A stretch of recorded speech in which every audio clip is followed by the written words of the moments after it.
ወዳጄ ዛሬ የምናወራው ስለ አንተ ነው፣ ስለ እኔ ነው፣ ስለ ሁላችን የጋራ ምስጢር ነው።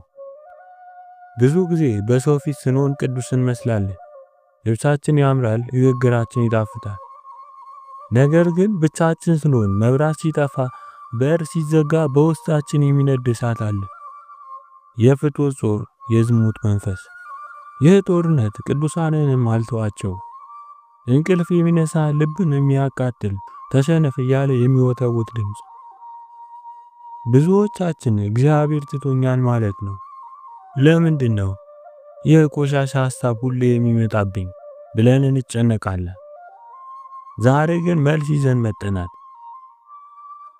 ዛሬ ወደ ገዳማውያን ዓለም እንሄዳለን። እነርሱ ይህንን እሳት እንዴት አለፉት? አንዳንዶች ወደቁ ግን አልቀሩም። አንዳንዶች ታገሉ አሸነፉ። ዛሬ የምንሰማው ታሪክ ስለ ተራ ትግል አይደለም። በመጨረሻው ላይ የምንሰማው የማይጠፋው መብራት ታሪክ ተስፋ የቆረጠውን ማንነትን እንደገና ያለመልመዋል። አብረን እንቆይ።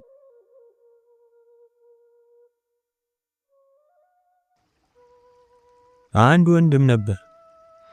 በፍትወት ጾር በዝሙት ሐሳብ ተጠቃ። ጦርነቱ ቀላል አልነበረም። ልቡ ውስጥ ቀንና ሌሊት እንደሚያቃጥል እሳት ነበር። ይህ ወንድም ምን አደረገ? ከሐሳቡ ጋር ተስማማ ወይስ አሸነፈ? ለረጅም ጊዜ ታገለ። አይሆንም፣ ይህ የኔ ሐሳብ አይደለም እያለ ተከራከረ። ከብዙ ጊዜ ጽናት በኋላ ያ እሳት ጠፋለት። ወዲያውኑም በልቡ ውስጥ ብርሃን መጣ። ነገር ግን የሁሉም ሰው ትግል እንደዚህ በዝምታ አያልቅም። ሌላ ወንድም ደግሞ ነበር። ፈተናው መጣበት፣ አልቻለም። በሌሊት ተነስቶ ወደ አንድ አባት ሄደ። አባቴ ጠላት እኮ አቃጠለኝ፣ ሐሳቡ ረፍት ነሳኝ አላቸው። አረጋዊው አጽናኑት። አይዞ ልጅ ያልፋል ብለው መለሱት። ተመልሶ ሄደ። ግን ሐሳቡ አልሄደም፣ እንደገና ተመለሰ። አባቴ አሁንም መጣብኝ፣ አሁንም መለሱት። ይህን ደጋግሞ አደረገ። አባቱም አልሰለቹትም። አባታችን አንድ ሚስጥር ነገሩት። አይዞ አትፍራ፣ መንገድ አትሰው። ነገር ግን ርኩስ መንፈሱ በተዋጋ ጊዜ ሁሉ ወደ እኔ ናና ንገረኝ። ሰይጣን የሚጠላው ነገር ቢኖር መጋለጥን ነው። የወንድም ሐሳቡ በመጣ ቁጥር እየሄደ ሲናገር ሰይጣኑ አፈረ። ሚስጥሩ ተገለጠበት። አባቶቻችን ምን ይላሉ? ሰይጣን ዝሙትን ስራው እንደመግለጥ የሚያበሳጨው ነገር የለም። እርሱ የሚያመጣውን ቆሻሻ ሐሳብ ደግሞ እንደመሰወር የሚያስደስተው ነገር የለም ይላሉ። ወዳጄ ዝም ብለህ አትቃጠል። ሐሳብህ እንደ ንስሐ አባትህ ለታላላቆች አውጣው። የወጣ ቁስል ይደርቃል፣ የተደበቀ ቁስል ግን ይመረቅዛል። ግን አንድ ወሳኝ ጥያቄ አለ። ለምንድን ነው አንዳንዴ ተፈትነን የምናሸንፈው፣ አንዳንዴ ደግሞ የምንወድቀው? ሚስጥሩ ያለው በስምምነት ውስጥ ነው። አንድ ወንድም በዝሙት ዞር ተሸነፈ። ወደ አንድ ታላቅ አባት መጣና ጸልይልኝ፣ ድል ሆኛለሁ አለ። አባቱ ጸለዩለት። ግን ወንድምየው አልተለወጠም። ደጋግሞ መጣ። በመጨረሻ ያ አባት ወደ እግዚአብሔር ጮኸ።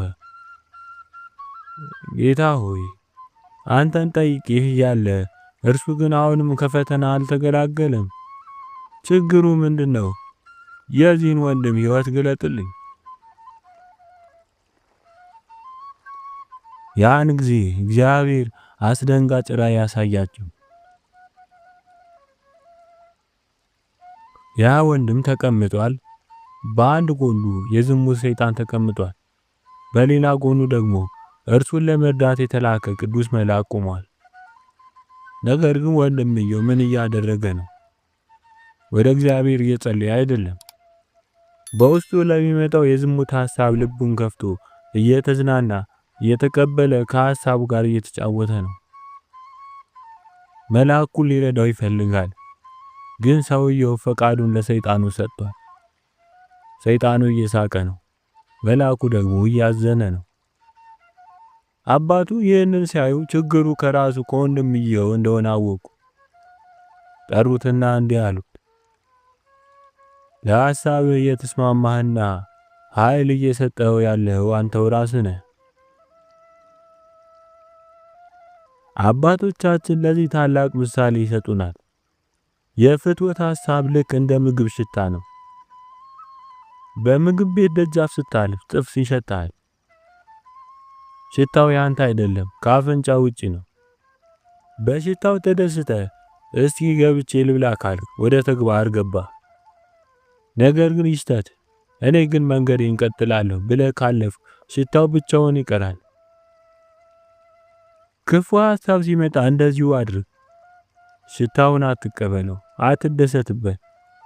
የእግዚአብሔር ልጅ ኢየሱስ ክርስቶስ ሆይ እርዳኝ ብለህ መንገድህን ቀጥል።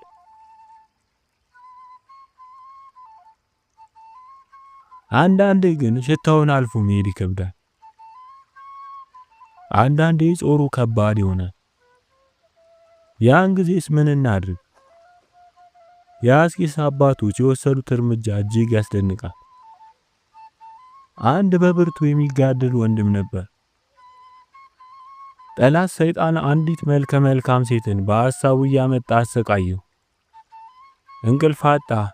አንድ ቀን አንድ እንግዳ መጣና ያቺ ሴት እኮ ሞተች አለው። ይህ ወንድም ምን ያደረገ ይመስላችኋል? እፎይ ተገላገልኩ ብሎ አልተኛም። በሌሊት ተነስቶ ወደ መቃብር ሄደ። የዛችን ሴት መቃብር ከፈተ። ሬሳው እየበሰበሰ ነው። ሽታው ይከረፋል።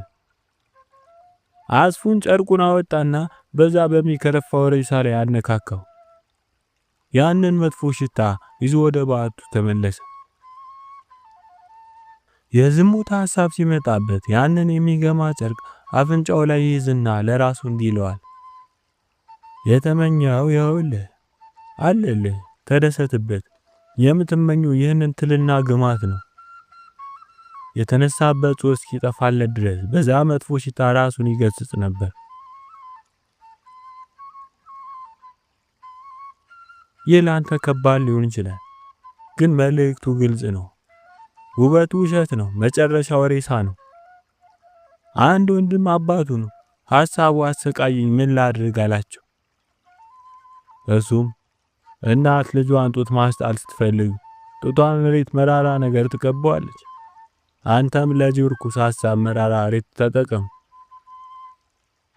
ሬቱ ምንድነው ቢሉ የሚመጣው ሞት፣ የሲኦልን ፍርድና የዘላለምን ቅጣት ማሰብ ነው አሉት። የአንድ ታላቅ አባት ረድእ በፍትወት ጾር ተጠቃ። አረጋዊውም በጸሎት ጊዜ ይህንን ሁኔታ አየና ከዚህ ውጊያ እንዲገላግል እግዚአብሔር እንድጠይቅልህ ትፈልጋለህን? አለው። ያ ወንድም አባ እየተሰቃየው እንደሆነ ግልጽ ነው። ነገር ግን ይህ መፈተኔ በእኔ ውስጥ ፍሬ እያፈራ ያለው፣ ስለዚህ ችለው ዘንድ ጽናቱ እንዲሰጠኝ እግዚአብሔርን ለምንልኝ። አባቱም አንተ በፍጹምነት እንደበለጥከኝ ዛሬ ተገነዘብ አለው።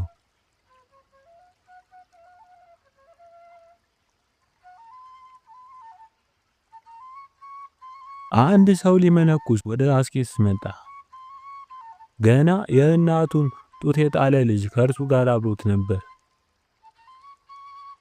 ይህ ልጅ አድጎ ሙሉ ሰው ሲሆን ውጊያ ጀመረውና አባቱን ወደ ዓለም ልመለስ ነው አለው።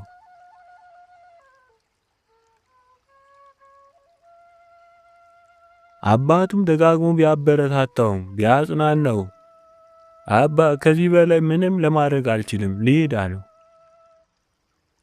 አባቱም ልጄ አንድ ጊዜ ብቻ ስማኝ፣ ለ40 ቀን የሚሆንን ዳቦና ለዚሁ ቀን የእጅ ሥራ የሚበቃን ያህል ሰሌን ውሰድና ወደ ውስጠኛው በረሃ ሄደህ ለ40 ቀናት ቆይ። ከዛ በኋላ የእግዚአብሔር ፍቃድ ይሁን። የአባቱን ነገር ሰምቶ በመታዘዝ ወደ ውስጠኛው በረሃ በመሄድ በዚያ ደረቅ ዳቦ እየበላና ሰሌን እየታታ በከባድ ሁኔታ ቆየ። 20 ቀናት እንደቆየ የሰይጣን ኃይል ወደ እርሱ እየመጣ ታየው። ከክርፋቷ የተነሳ ሽታው ሊታገሰው በማይችል በጥቁር ሴት ሁኔታ ተገለጠለት።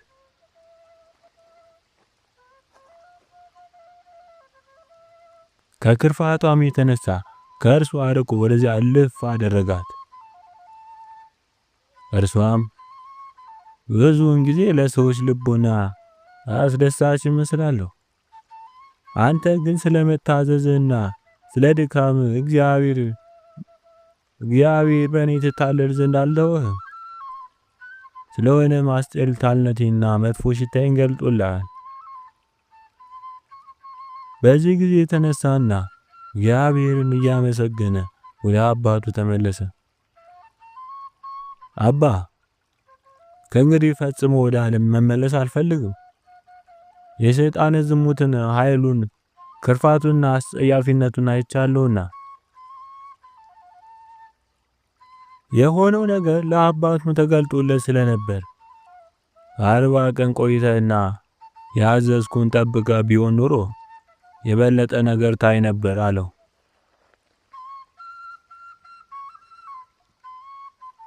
አንድ ወንድም በዝሙት ሰይጣን በከባድ ሁኔታ ተፈተነ። 4 አጋንንት በጣም ቆንጆ በሆነ ሴት አምሳል ተገልጠው እርሱም በሐሳቡ ተራክቦ ወደ ማሰብ ህሊናውን ለማውረድና ለመጣል 40 ቀናት አጽንተው ተዋጉ። እርሱ ግን በርትቶ ተዋጋ፣ ድልም አልሆነም። እግዚአብሔርም ጽናቱንና ቆራጥነቱን አይቶ ከዚያ ወዲያ የዝሙት ጦር እንዳይፈትነው አደረገው።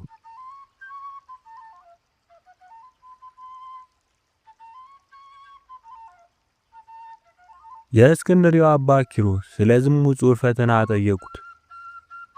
እርሱም እንዲህ አለ፣ ስለ እርሱ የማታስብ ከሆነ ተስፋ የለህም። ስለ እርሱ የማታስብና የማትፈተን ከሆነ ያደረከው ነው ማለት ነው። ማለቴም ከዚህ ፈተና ጋር የማይታገልና በመንፈሱ የማይቋቋም ይህን ኃጢአት በግብር ይፈጽመዋል። በግብር የሚሰራ ስለዚህ በማሰብ አይፈተንም፣ የሚያመነዝር አይጨነቅምና።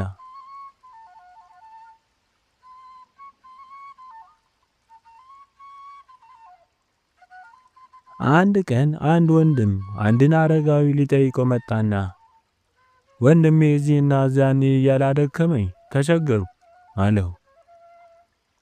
አረጋዊውም እንዲህ በማለት አበረታታው፣ ወንድምህን ታገሰው፣ እግዚአብሔር ትዕግስትህን አይቶ ይጠብቀዋል።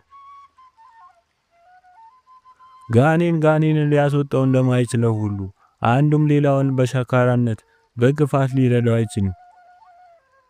ነገር ግን በቅንነትና በደግነት ሆነ አስብለት፣ ተንከባከቡም። አምላካችን ሰዎችን የሚጠብቃቸው በማጽናናትና በማበረታታት ነውና። እንዲሁም ይህን ታሪክ ነገረው። በቴቢያድ 2 ወንድሞች ነበሩ። አንደኛውም በዝሙት ጾር ተፈተነና ለሌላኛው ወደ ዓለም ልሄድ ነው አለው። ያኛው ወንድምም ወንድሜ እኔስ እንድትሄድ የድካምን የድንግልናን ፍሬ ታጣ ዘንድ አልተውህም እያለው ያለቅስ ጀመር።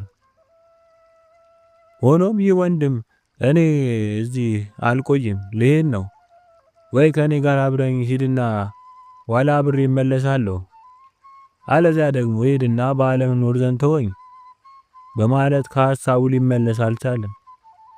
ያኛው ወንድም ወደ አንድ ታላቅ አረጋዊ ሄድና ይህንን ነገር ነገረው።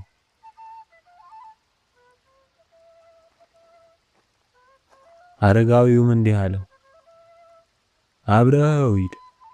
አንተ እየተቀበልከው ካለው ድካም የተነሳ እግዚአብሔር ወንድምህን በፈተናው እንዲወድቅ አይተውም። ያ ወንድም አብሮት ተነሳና ወደ ዓለም ለመመለስ ጉዞ ጀመሩ። ነገር ግን ገና ወደ መንደር ይጠጉ ሲሉ እግዚአብሔር የዚህን ወንድም ድካምና ትዕግስት አይቶ ፈተናውን ከወንድሙ አራቀለት። እርሱም ወንድሜ ወደ በረሃችን እንመለስ፣ በኃጢአት ከመኖር ምንም ጥቅም እንደማላገኝበት ተገንዝቤያለሁና ሁለቱንም ምንም ጉዳት ሳያገኛቸው ወደ በዓታቸው በሰላም ተመለሱ።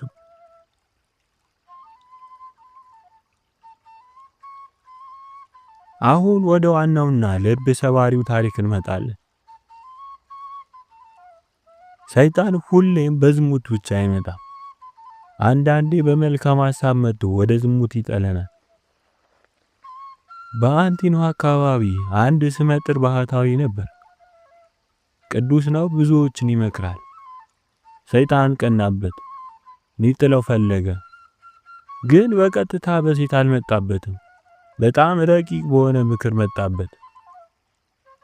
በሐሳቡ እንዲህ አለው፣ አንተ እኮ ትልቅ ሰው ነህ። ሰው እየረዳ ስላልሆነ በሌሎች መረዳት የለብህም። በል ሂድና የሰራውን ቅርጫ ሽጠህ ራስን ችለህ ተመለስ። ለማንም ሸክም አትሁን። ይህ ሐሳብ ትክክል ይመስላል። ራስን መቻል እኮ ጥሩ ነው። ነገር ግን ከጀርባው ትዕቢት አለ። ከገዳም ማስወጣት አለ። ባህታዊ ተታለለ። እውነት ነው አለና ወጣ። ከዓመታት በኋላ ያ ታላቅ ባህታዊ የሰይጣንን ተንኮል ስላላወቀ አንድ ሴት አገኘችው። ወደቀ። ያ ሁሉ ቅድስና ፈረሰ። በወንዝ ዳርቻ በኃጢአት ወደቀ። ሰይጣን ያን ጊዜ ሳቀበት። ባህታዊው ራሱን ጠላ። እግዚአብሔርን አሳዘንኩ። ከእንግዲህ ለኔ ተስፋ የለኝም። ተስፋ መቁረጥ የሰይጣን ሁለተኛው ጦር ነው። ራሱን ወደ ወንዝ ወርውሮ ሊሞት ፈለገ። ግን የእግዚአብሔር ቸርነት አዳነው። አልሞተም። ወደ ልቡ ተመለሰ። አይ በኃጢአት ላይ ሌላ ኃጢአት አልጨምርም፣ እጄ ንስሐ እገባለሁ አለ። ወደ ገዳሙ ተመለሰ። በዓቱን ዘጋ። እንደ ሞተ ሰው ለራሱ አለቀሰ።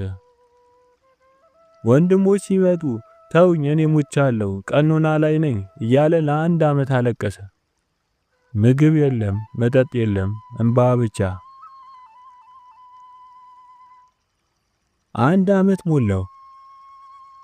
የትንሣኤ ዋዜማ ደረሰ። ይህ ባህታዊ አዲስ መብራት ፋኖስ ገዛ። ዘይት ሞላበት፣ በአዲስ መቅረዝም ሸፈነው። ከዚያም በጉልበት ወደቀ። እንዲህ ብሎ አለቀሰ። መሐሪና አዛኝ ጌታ ሆይ፣ ዓለማውያንን የምትቀበል አምላክ እኔን ተቀበለኝ። ጌታ ሆይ አንተን ለማያውቁ እኮ ምሕረት ታደርጋለህ። እኔን ይዘንልኝ። ኃጢአቴ በንስሐ እንደሚሰረይ ባለማመኔ በደሌን አበዛሁ። አሁን ግን በፊት ወድቄያለሁ። ይቅር እንዳልኸኝ ያውቅ ዘንድ ምልክት ስጠኝ። ይቅር ካልከኝ ያዘጋጀሁት መብራት ያለ እሳት በመለኮታዊ ኃይል ይብራልኝ። እንዴት ያለ ጸሎት ነው! እንዴት ያለ እምነት ነው! ሌሊቱን ሙሉ አለቀሰ።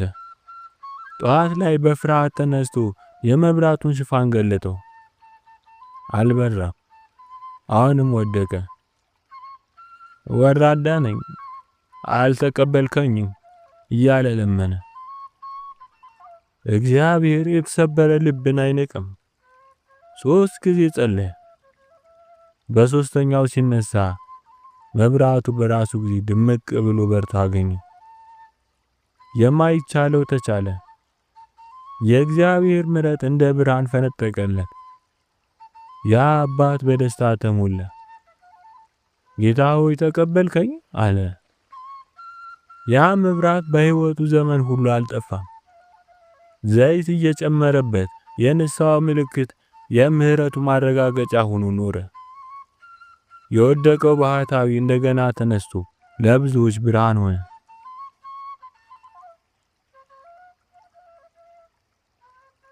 ወንድም እህቴ፣ አንተስ? ብዙ በድያለሁ፣ በዝሙት ተረክሻለሁ፣ እግዚአብሔር አይቀበለኝም ብለህ ተስፋ ቆርጠሃል። የዚህም ባህታዊ ታሪክ አስታውስ። ከወንዝ ዳርቻ ውድቀት ይልቅ የትንሣኤው ምሕረት ይበልጣል። ሰይጣን ውደቅ ሲልህ እግዚአብሔር ተነስ ይልሃል። ሰይጣን ተስፋ ቁረጥ ሲልህ እግዚአብሔር መብራት አለ ይልሃል። ዛሬ ያንተን የጠፋ መብራት ይዘህ ወደ እርሱ ቅረብ። በደልህን አትደብቅ። ለንስሐ አባትህ ተናገር። ከሐሳብህ ጋር አትስማማ። ያኔ በጨለማው ሕይወት ላይ የማይጠፋው የእግዚአብሔር ብርሃን ይበራል። ወድቀን እንዳንቀር የምታነሳን ጌታ ሆይ በሥጋ ፈተና የተጎዳውን ማንነታችን ጠግን። ከማይጠቅም ርኩስ ሽታ አርቀን። እንደዛ ባህታዊ ንስሐችንን ተቀብለ የልባችን መብራት አብራልን። አሜን።